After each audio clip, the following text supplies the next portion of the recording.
किसान भाई, अगर आप नरमा की बुआई करने जा रहे हैं तो ये वीडियो आपके लिए बहुत जरूरी है, क्योंकि एक छोटी सी गलती आपकी पूरी फसल को नुकसान पहुंचा सकती है। आज इस वीडियो में हम बात करेंगे नरमा की बुआई के पूरे सही तरीके के बारे में। बीज के चुनाव से लेकर पहली सिंचाई तक पूरी जानकारी आसान भाषा में। सबसे पहले समझते हैं कि नरमा की खेती इतनी महत्वपूर्ण क्यों है। नरमा यानी कपास एक ऐसी फसल है जिससे किसान अच्छी कमाई कर सकता है।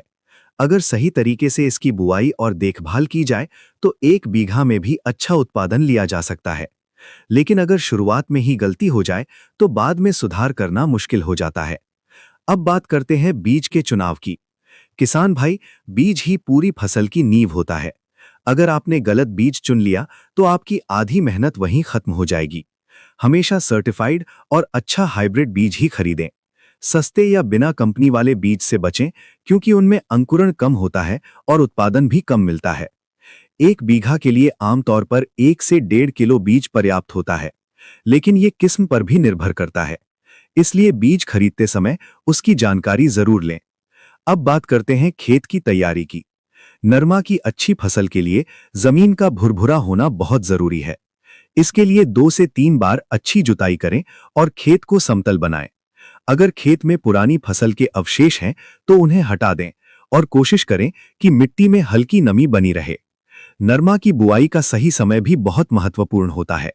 आमतौर पर अप्रैल से मई के बीच का समय सही माना जाता है, लेकिन ये आपके क्षेत्र के तापमान पर भी निर्भर करता है। जब तापमान 25 से 35 डिग्री के बीच हो तब बुआई करना सबसे अच्छा रहता है। अब सबसे महत्वपूर्ण हिस्सा आता है बुआई का तरीका। किसान भाई, नरमा की बुआई हमेशा लाइन में करनी चाहिए। लाइन से लाइन की दूरी लगभग 2 से 3 फीट रखें और पौधे से पौधे की दूरी 1 से 1.5 फीट रखें। इससे पौधों को फैलने की जगह मिलती है और उत्पादन अच्छा होता है। बीज को ज्यादा गहराई में नहीं डालना चाहिए। लगभग 2 से 3 सेंटीमीटर गहराई पर्याप्त होती है। अगर बीज ज्यादा गहरा चला गया तो अंकुरण में समस्या आ सकती है। अब बात करते हैं पहली सिंचाई की। बुआई के तुरंत बाद भारी पानी नहीं देना चाहिए। अगर जमीन में पहले से नमी है तो कुछ दिन इंतजार करें और जब पौधे निकलने लगें तब हल्की सिंचाई करें। ज्यादा पानी देने से बीज सड़ सकते हैं और अंकुरण खराब हो सकता है। अब शुरुआती खाद की बात करें तो बुआई के समय आप बेसल डोज के रूप में डीएपी या सड़ी हुई गोबर खाद का इस्तेमाल कर सकते हैं।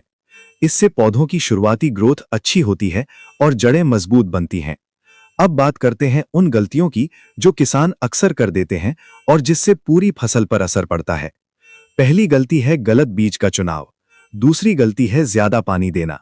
तीसरी गलती है सही दूरी का ध्यान नहीं रखना। चौथी गलती है खाद का सही उपयोग नहीं करना। और पांचवी सबसे बड़ी गलती है देर से बुआई करना। अगर आप इन गलतियों से बचते हैं और सही तरीके से नरमा की बुआई करते हैं तो आपकी फसल मजबूत होगी और उत्पादन भी अच्छा मिलेगा।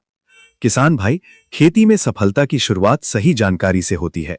अगर आप शुरुआत सही करेंगे तो आगे का काम आसान हो जाएगा। अगर आपको ये जानकारी पसंद आई हो तो इस वीडियो को लाइक जरूर करें और अपने किसान दोस्तों के साथ शेयर करें, ताकि उन्हें भी सही जानकारी मिल सके। और ऐसे ही खेती से जुड़ी उपयोगी जानकारी के लिए चैनल को सब्सक्राइब